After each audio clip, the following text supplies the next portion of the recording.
দ্বাদশ জাতীয় সংসদ নির্বাচনে মৌলভীবাজার ৩ আসনের আওয়ামী লীগের মনোনীত প্রার্থী মোহাম্মদ জিল্লুর রহমানের সমর্থনে বাহরাইনে মতবিনিময় সভা অনুষ্ঠিত হয়েছে।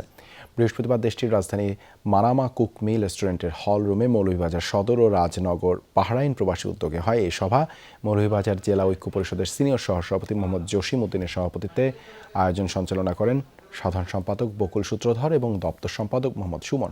প্রধান অতিথি ছিলেন মৌলভীবাজার জেলা ঐক্য পরিষদের সহসভাপতি মোহাম্মদ আরিফ মিয়া। গেস্ট অব অনার ছিলেন মৌলভীবাজার জেলা ঐক্য পরিষদের সভাপতি সৈয়দ সুরমান মিয়া। বিশেষ অতিথি ছিলেন সহসভাপতি মোহাম্মদ শামীম আহমেদ, যুগ্ম সাধারণ সম্পাদক মোহাম্মদ শাহ আলম আহমেদ সহ অনেকে। এ সময় বক্তারা নির্বাচনের নৌকার বিজয় নিশ্চিতে সবাইকে একজোট হয়ে কাজ করার আহ্বান জানান। বাংলাদেশে মৌলভীবাজারের নিজ নিজ জায়গা থেকে নিজ নিজ আত্মীয় সবাইকে অবহিত করবেন, মেসেজ দিবেন যে মৌলভীবাজার ৩ আসন সংসদীয় আসন থেকে আমাদের জিল্লুর রহমান ভাইকে আমরা চাই মৌলভীবাজার উন্নয়নে বিপ্লব ঘটানোর জন্য।